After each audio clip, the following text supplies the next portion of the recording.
සුබ දවසක් වේවා සියලු දෙනාට. අද අපි කතා කරන්න යන්නේ කාබෝහයිඩ්‍රේට් ගැන. කාබෝහයිඩ්‍රේට් වල මොනොසැකරයිඩ් කොටස තමයි කතා කරලා ඉවර කරන්න යන්නේ. එතකොට මෙහෙමයි කාබන් වල හැඳින්වීමට කාබෝහයිඩ්‍රේට් වල හැඳින්වීමට ආවට පස්සේ අපි කතා කරනවා මෙහෙම පෘථිවිය තුල තියෙන සුලභතම කාබනික සංයෝග කාණ්ඩය වන්නේ කාබෝහයිඩ්‍රේට්. හරිද? එතකොට පෘථිවියේ තියෙන සුලභතම කාබනික සංයෝග කාණ්ඩය වෙන්නේ මොකද්ද? කාබෝහයිඩ්‍රේට්. ඇයි අපි එහෙම කියන්නේ? සාමාන්‍ය කාබනික සංයෝගයක් කියන්නේ මේ වගේ දෙයක්. කාබනික සංයෝගයක් කියන්නේ සහසංයෝජව බැඳුණු. හරිද? සහසංයෝජව බැඳුණු කාබන් සහ H බන්ධන වලින් සමන්විත අමතරව ඔක්සිජන්, නයිට්‍රජන්, සල්ෆර් හෝ ෆොස්ෆරස් වැනි පරමාණු තියෙන සංයෝගයකට අපි කියන සාමාන්‍යයෙන් කාබනික සංයෝගයක් කියලා. ඒතකොට කාබෝහයිඩ්‍රේට් ගත්තට පස්සේ ඒකේ මූලද්‍රව්‍ය සංයුතිය බලන්න. මූලද්‍රව්‍ය සංයුතිය CHO. හරිද? අමතරව N තියෙන්න පුළුවන්. N තියෙන්නේ කොහෙද? අමතරව N තියෙන්නේ කයිටින් වගේ දේවල් වල තියෙනවා N. හරිද? එතකොට කාබෝහයිඩ්‍රේට් ගත්තට පස්සේ සහසංයෝජ බැඳුණු කාබන් සහ H බන්ධන තියෙනවා. හරිද? ඒ වගේම මේකේ අමතරව ඔක්සිජන් සහ නයිට්‍රජන් පරමාණුත් තියෙනවා. හරිද? එතකොට අපිට කියන්න පුළුවන් කාබෝහයිඩ්‍රේට් කියන්නේ කාබනික සංයෝග කාණ්ඩයක් කියලා. ඒ වගේම තමයි පෘථිවියේ තියෙන සුලභතම කාබනික සංයෝග කාණ්ඩය වෙන්නේ කාබෝහයිඩ්‍රේට්. හරිද? එතකොට ඒක පළවෙනි MCQ පොයින්ට් එක. තව දෙකක් මම කතා කරනවා මෙතන. සාමාන්‍යයෙන් අපට වටපිටාව බලලා පස්සේ වැඩිපුරම තියෙන ගස්නේ. එතකොට ගස්වල සාමාන්‍යයෙන් තියෙන සෙලියුලෝස්, හෙමිසෙලියුලෝස්, පෙක්ටින් වගේම තියෙනවා. නමුත් මේ සෙලියුලෝස් කියන එක ගත්තට පස්සේ පෘථිවිය තුළ තියෙන බහුලතම කාබෝහයිඩ්‍රේට් වෙන්නේ සෙලියුලෝස්. දැන් සාමාන්‍යයෙන් පෘථිවියේ තියෙන මොකක් හරි කාබෝහයිඩ්‍රේට් ප්‍රමාණය බැලුවොත් ඒකෙන් 3න් එකකටත් වඩා තියෙන සෙලියුලෝස්. හරිද? එතකොට පෘථිවිය තුළ තියෙන සුලභතම කාබෝහයිඩ්‍රේට් වෙන්නේ සෙලියුලෝස්. එතනින් ඒ කතාවත් ඉවරයි. ඊට පස්සේ මම කියනවා තව දෙයක් කියනවා. පෘථිවිය තුළ තියෙන බහුලතම සංයෝගය. පෘථිවිය තුළ තියෙන බහුලතම සංයෝගය වෙන්නේ ජලය. හරිද? එතකොට ওই කතා තුන මතක තියාගන්න. පෘථිවිය තුළ තියෙන බහුලතම කාබනික සංයෝගයේ කාණ්ඩ වෙන්නේ කාබෝහයිඩ්‍රේට්. ඊට පස්සේ බහුලතම කාබෝහයිඩ්‍රේට් වෙන්නේ සෙලියුලෝස්. ඒ වගේම බහුලතම සංයෝගය වෙන්නේ ජලය. හරිද? එතනින් මේ කතා ටික ඉවරයි. ඊට පස්සේ අපි යනවා කාබෝහයිඩ්‍රේට් වල මූලද්‍රව්‍ය සංයුතිය කතා කරා. ඊට පස්සේ අනිත් ටික කිව්වා. ඊට පස්සේ අපි යනවා කාබෝහයිඩ්‍රේට් වල තියෙන ටිකක් වැදගත් ලක්ෂණයකට. කාබෝහයිඩ්‍රේට් කියන නමේම තියෙනවා නිකන් මේක අර නිකන් අපි නිකන් සරලව ලිව්වොත් කාබෝහයිඩ්‍රේට් කියන්නේ කාබන් වල හයිඩ්‍රේට්. හරිද? කාබන් වල හයිඩ්‍රේට්. එතකොට මොකද්ද මේ කාබන් වල හයිඩ්‍රේට් කියන්නේ? කාබන් වල හයිඩ්‍රේට් කියන්නේ මේ වගේ දෙයක්. දැන් මේ කාබෝහයිඩ්‍රේට් ගත්තට පස්සේ මේකේ කාබන් කොහොමද තියෙනවනේ. ඒ වගේම මේකේ විශේෂත්වය තමයි මේකේ තියෙන H2O අනුපාතය බැලුවට පස්සේ ජලයේ වගේ දෙකට එකයි. හරිද? එතකොට කාබෝහයිඩ්‍රේට් ගත්තට පස්සේ මේකේ කාබන් තියෙනවා. ඒ වගේම H2O අනුපාතය බැලුවට පස්සේ ජලයේ වගේ දෙකට එකයි. ඒක නිසා කාබෝහයිඩ්‍රේට් කියන්නේ අපි කාබන් වල හයිඩ්‍රේට් කියලා කියන්නේ. හරි? ඊට පස්සේ අපි කතා කරන්න යනවා කාබෝහයිඩ්‍රේට් වල පොදු සූත්‍රය. පොදු සූත්‍රය කියන්නේ මේ වගේ දෙයක්. කාබෝහයිඩ්‍රේට් වල පොදු සූත්‍රය සාමාන්‍යයෙන් මෙහෙම දක්වන්න පුළුවන් අපිට. කාබෝහයිඩ්‍රේට් පොදු සූත්‍රය CxH2OY. හරිද? එතකොට H2O අනුපාතය කොහොමද දෙකට එක වගේ ළඟින් යන නිසා මේකට පොදු පදයක් මේකට අර්ථ දක්වන්න පුළුවන්. නමුත් සාමාන්‍යයෙන් මෙන්න මේ y අකුරයි x අකුරයි සමහර විට සමාන වෙන්නත් පුළුවන්, අසමාන වෙන්නත් පුළුවන්. හරිද? ඒක නිසා තමයි එහෙම xy කියලා පද දෙකක් අර්ථ දක්වලා තියෙන්නේ. සමහර විට සමාන වෙන්න පුළුවන්, සමහර විට අසමාන වෙන්නත් පුළුවන්. හරිද? ඊට පස්සේ අපි කාබෝහයිඩ්‍රේට් වල තියෙන සංයෝග බලන්න යනවා. කාබෝහයිඩ්‍රේට් සාමාන්‍යයෙන් ගත්තට පස්සේ මූලික ආකාර තුනක් තියෙනවා. හරිද? එකක් තමයි මොනොසැකරයිඩ්, දෙවෙනි එක තමයි ඩයිසැකරයිඩ්, තුන්වෙනි එක තමයි පොලිසැකරයිඩ්. හරිද? නමුත් මෙහෙමයි කතාව. මොනොසැකරයිඩ් සහ ඩයිසැකරයිඩ් අපි කියනවා මේවට සීනි කියලා. නමුත් පොලිසැකරයිඩ් වලට අපි සීනි කියන්නේ නැහැ. සාමාන්‍යයෙන් දෙයක් සීනි කියලා සලකනවා නම් අපි මෙහෙම කියනවා. හරිද? ජල ද්‍රාවී වෙන්න ඕන. ඒ අණුව කුඩා වෙන්නත් ඕන, පැණි රසක් තියෙන්නත් ඕන. හරිද? ඒතකොට පැණි රස තියෙන ජල ද්‍රාවී කුඩා අණු වලට අපි සීනි කියලා කියන්න පුළුවන්. හරිද? නමුත් මේ පොලිසැකරයිඩ් ගත්තට පස්සේ පොලිසැකරයිඩ් අණුව විශාලයි. ඒ වගේම පැණි රසක් ගොඩක් වෙලාවට නැහැ. ඒ වගේම ජලීය ද්‍රව්‍ය වෙන්නේ නැහැ. ඒක නිසා පොලිසැකරයිඩ් වලට අපි සීනි කියන්නේ නැහැ. ඒතකොට මොනොසැකරයිඩ් සහ ඩයිසැකරයිඩ් සීනි කියනවා. පොලිසැකරයිඩ් වලට අපි සීනි කියන්නේ නැහැ. හරිද? දැන් ওই ටික ගැටලු තිබ්බායට දැන් ඒ ගැටලු ටික විසඳිලා ඇති. දැන් අපි ඊළඟට යනවා කතා කරන්න මොනොසැකරයිඩ් ගැන. හරිද? මොනොසැකරයිඩයක් කියන්නේ සාමාන්‍යයෙන් කාබෝහයිඩ්‍රේට් වල තියෙන සරලතම ආකාරය. හරිද? එතකොට මේ මොනොසැකරයිඩ් ගත්තට පස්සේ මේවා අර කලින් කිව්ව ලක්ෂණ තුනක් තියෙනවා. මොකක්ද? ජලයේ ද්‍රාව්‍යයි, සීනි ලෙස සලකනවා. ඒ වගේම කුඩයි. හරිද? ඒ වගේම මේවා ස්පටික ආකාරයෙන් හම්බෙනවා. හරිද? කැට වගේ හම්බෙන්නත් පුළුවන්. මතකද අපි පොදු අණුක සූත්‍රයක් කතා කරලා කාබෝහයිඩ්‍රේට් වලට. කාබෝහයිඩ්‍රේට් වලට කතා කරපු පොදු අණුක සූත්‍රය වෙන්නේ CxH2OY. හරිද? නමුත් මොනොසැකරයිඩ් වලට අපි කතා කරන්නේ මෙහෙමයි. CH2ON. හරිද? තේරෙනවද?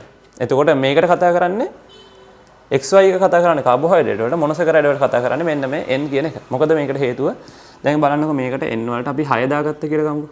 මේ N සමානයි 6 වුණොත් බලන්න C6H12 O6 C6H12O6 මේ කියන්නේ ග්ලූකෝස් කියන. නමුත් මෙතන කාබෝහයිඩ්‍රේට් වල ප්‍රශ්නේ මම කියවනේ. සමහර විට X සහ Y සමාන වෙන්නත් පුළුවන්. සමහර විට X සහ Y අසමාන වෙන්නත් පුළුවන්. හරිද? අන්න ඒක නිසා තමයි කාබෝහයිඩ්‍රේට් වලට අපි මෙන්න මේ කියන CH2O කියන මෙන්න මේ ඔක්කොම පොදු පදයක් අර්ථ දක්වන්නේ නැත්තේ. හරිද? නමුත් මොනොසැකරයිඩ් වල එහෙම ප්‍රශ්නයක් නැහැ. මොනොසැකරයිඩ් වලට අපිට මෙන්න මෙහෙම එකක් අර්ථ දක්වන්න පුළුවන්. නමුත් පොඩි දෙයක් දැනගන්න ඕන. ඩියොක්සිරයිබෝස් කියලා දෙයක් තියෙනවා. ඩියොක්සිරයිබෝස් වල ඔක්සිජන් පරමාණුවක් අඩු. එතකොට ඩියොක්සිරයිබෝස් වල H2 අනුපාතය 2ට 1 නෙමෙයි. ඊට වඩා පොඩ්ඩක් අඩු වෙනවා. ඔක්සිජන් පරමාණුවක් අඩු නිසා. හරිද? ඒකත් පොඩ්ඩක් මතක තියාගන්න. ඊට පස්සේ අපි යනවා මොනොසැකරයිඩ් වර්ගීකරණයට. මොනොසැකරයිඩ් වර්ගීකරණයට ගියාට පස්සේ මේක වර්ග දෙකකට බෙදන්න පුළුවන්. මේක තමයි සාමාන්‍ය වැදගත්ම කොටස. මොනොසැකරයිඩ් වර්ගීකරණයට ගියට පස්සේ මේක ආකාර දෙකකට බෙදන්න පුළුවන්. මොනොසැකරයිඩ් එක තියෙන කාබන් පරමාණු සංඛ්‍යාව අනුව. හරිද? කාබන් පරමාණු සංඛ්‍යාව අනුව එක විදිහකට බෙදන්න පුළුවන්. ඊට පස්සේ අනෙක් විදිහට බෙදනවා අපි මේ මොනොසැකරයිඩ් අනුව තියෙන කාබොනයිල් කාණ්ඩය අනුව. කාබොනයිල් කාණ්ඩය කියන්නේ මොකක්ද කියලා මම කියලා දෙන්න. හරිද? කාබන් පරමාණු සංඛ්‍යාව ගත්තට පස්සේ සාමාන්‍ය මොනොසැකරයිඩ් අපි වර්ගීකරණය කරනවා කාබන් 3 සිට 7 දක්වා. හරිද? එතකොට කාබන් පරමාණු සංඛ්‍යාව C3, C4, C5, C6 3 සිට 7 දක්වා. කාබන් පරමාණු සංඛ්‍යාව 3 සිට 7 දක්වා වෙනකම් මොනොසැකරයිඩ් අපි වර්ගීකරණය කරනවා. නමුත් අපි උදාහරණ අපි සිලබස් එක ඇතුළේ අපි කතා කරන්නේ කාබන් 3 සිට 6 දක්වා පමණයි. හරිද? 3ට කියනවා අපි ට්‍රයි කියලා, 4ට කියනවා ටෙට්‍රා කියලා, 5ට කියනවා පෙන්ටා කියලා, 6ට කියනවා හෙක්ස් කියලා. හරිද? ඔන්න ඔය කියන මේ ප්‍රත්‍යයන් ටිකත් එක එකතුලා තමයි මෙන්න මෙතෙන්ට මේ නම් ටික හැදලා තියෙන්නේ. එතකොට කාබන් 3කින් හැදුණු මොනොසැකරයිඩයට අපි කියනවා ට්‍රයෝස් කියලා. හරිද? කාබන් 4කින් හැදුණු එක්කෙනාට අපි කියනවා මෙතනින් ටෙට්‍රා අරගෙන ටෙට්‍රෝස් කියලා. කාබන් 5කින් හැදුණු එක්කෙනා පැහැදිලි පෙන්ටෝස් වෙනවා. කාබන් 6කින් හැදුණු එක්කෙනා පැහැදිලි හෙක්සෝස් වෙනවා. ට්‍රයෝස් වලට උදාහරණ වෙන්නේ සාමාන්‍යයෙන් ග්ලිසරයිල්ඩිහයිඩ්. ට්‍රයෝස් වලට ඕගොල්ලන්ට දීලා තියෙන උදාහරණ වෙන්නේ ග්ලිසරයිල්ඩිහයිඩ්. ඊට පස්සේ අපිට හම්බ වෙන ෆොස්ෆෝග්ලිසරයිල්ඩිහයිඩ් කියලා සමගය. ඒක ඉස්සරහ පාඩම් වලදී හම්බ වෙනවා. මේ ග්ලිසරයිල්ඩිහයිඩ් වල ව්‍යුත්පන්නයක් තමයි. මේ ග්ලිසරයිල්ඩිහයිඩ් වල ව්‍යුත්පන්නයක් තමයි මෙන්න මේ කියන ෆොස්ෆෝග්ලිසරයිල්ඩිහයිඩ්. හරිද? ඒ වගේම ඊට පස්සේ යනවා ටෙට්‍රෝස ගැන කතා කරන්න. ටෙට්‍රෝස වලට ඕගොල්ලන්ට දීලා තියෙන උදාහරණය එරිත්‍රෝස්. හරිද? ඒක ලේසියෙන් මතක තියාගන්න පුළුවන්. මෙතන මේ ට්‍රෝ එක ත්‍රෝ යනවා නිසා එරිත්‍රෝස් එක මතක තියාගන්න පුළුවන්. සාමාන්‍ය මේක ස්වභාවයේ විරලයි කියලා කියනවා. ඊට පස්සේ පෙන්ටෝස ගැන කතා කරනවා. පෙන්ටෝස ගැන කතා කරද්දී අපිට කතා කරන්න තියෙනවා තුන් දෙනෙක් ගැන. රයිබෝස්, රිබියුලෝස්, ඩියොක්සිරයිබෝස්. හරිද? ඒක මතක තියාගන්න. රයිබෝස්, රිබියුලෝස් සහ ඩියොක්සිරයිබෝස්. එතකොට ඩියොක්සිරයිබෝස් කියන්නේ රයිබෝස් වලම අණුක සූත්‍රය තමයි තියෙන්නේ. නමුත් මේකේ ඔක්සිජන් පරමාණුවක් අඩුයි රයිබෝස් වලට සාපේක්ෂව. ඊට පස්සේ කතා කරනවා හෙක්සෝස් ගැන. හෙක්සෝස් ගැන කතා කරන්න දෙයක් නැහැ. ඔයාලට සිලබස් එකේ එන ප්‍රධාන තුන් දෙනා තමයි ඒකේ තියෙන්නේ. ග්ලූකෝස්, ගැලක්ටෝස් සහ ෆ්‍රක්ටෝස්. හරි? ඊට පස්සේ කාබොනයිල් කාණ්ඩය ගැන කතා කරනවා.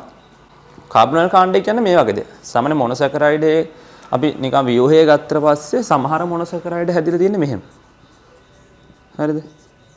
මෙහෙම හැදිලා තියෙන්නේ. සමහරක් ඒවා හැදිලා තියෙන්නේ කොහොමද? මෙන්න මෙහෙම. මම ලොකුවට අඳින්න යන්නේ නැහැ. හරිද? ඒතර බලන්න මෙන්න මේ කාණ්ඩය බලන්නකො.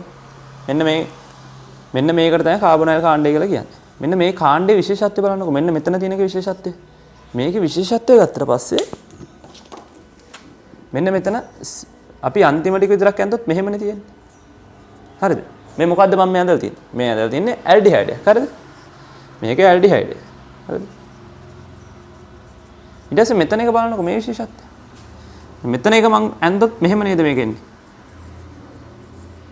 මේ මොකද්ද මේ ඇඳලා තියෙන්නේ? මේ ඇඳලා තියෙන්නේ කීටෝනයක්. හරිද? හරිද? එතකොට කාබොනයිල් කාණ්ඩයේ වර්ග දෙකක් තියෙන පුළුවන්. එකක් තමයි ඇල්ඩිහයිඩ් අනිත් එක තමයි කීටෝන. හරිද? එතකොට මම මේක මෙහෙම බෙදනවා. කාබොනයිල් කාණ්ඩයේ ඇල්ඩිහයිඩයක් වෙන්න පුළුවන්. නැත්නම් කීටෝනයක් වෙන්න පුළුවන්. ඇල්ඩිහයිඩ් කාණ්ඩයක් තියෙන මොනොසැකරයිඩ් වෙන්නේ ග්ලූකෝස් සහ ගැලක්ටෝස්. ඊට පස්සේ කීටෝනයක් තියෙන මොනොසැකරයිඩ් වෙන්නේ ෆ්‍රක්ටෝස්. හරිද? කාබොනයිල් කාණ්ඩයේ විදිහට ඇල්ඩිහයිඩයක් තියෙන මොනොසැකරයිඩ් වෙන්නේ ග්ලූකෝස් සහ ගැලක්ටෝස්. කාබොනයිල් කාණ්ඩයේ විදිහට කීටෝනයක් තියෙන මොනොසැකරයිඩ් වෙන්නේ ෆ්‍රක්ටෝස්. හරිද? සාමාන්‍යයෙන් කාබොනයිල් කාණ්ඩයේ විදිහට ඇල්ඩිහයිඩයක් තියෙනවට අපි කියනවා ඇල්ඩෝසීනි කියලා. හරිද? එතකොට මේවට අපි කියනවා ඇල්ඩෝසීනි කියලා. ඇල්ඩෝසීන්. ඒ වගේම කාබොනයිල් කාණ්ඩයේ විදිහට කීටෝන කාණ්ඩයක් තියෙනවට අපි කියනවා කීටෝසීනි කියලා. හරිද? එතනින් මේ කතාවත් ඉවරයි. ඊට පස්සේ තව වැදගත් කරුණු දෙක තුනක් තියෙයි MCQ වලට එන්න පුළුවන්. මේ සමහර මොනොසැකරයිඩ් ජලීය මාධ්‍යයේදී චක්‍රීය විදිහට තමයි ඉන්නේ. එතකොට ඒක වැදගත් පොයින්ට් එක වෙන්නේ සමහර මොනොසැකරයිඩ්. එතකොට සියලු මොනොසැකරයිඩ් නෙමෙයි ජලීය මාධ්‍යයේදී චක්‍රීය විදිහට ඉන්නේ. සමහර මොනොසැකරයිඩ්. හරිද? ඊට පස්සේ ව්‍යුහ ගැන ලොකුවට මතක තියාගන්න ඕනේ නැහැ. මතක තියාගන්න ඕනේ නැහැ කියලා ඒගොල්ලෝ අපිට කියලා තියෙයි. එතකොට ওই කරුණු ටික තමයි අපිට කතා කරන්න තියෙන්නේ. මේ වර්ගීකරණය දාගන්න. වර්ගීකරණය වැදගත් වෙනවා. එහෙනම් අදට නියමිත සිද්ධාන්තයට ඉවර වෙනවා. එහෙනම් හැමෝටම ජය වේවා.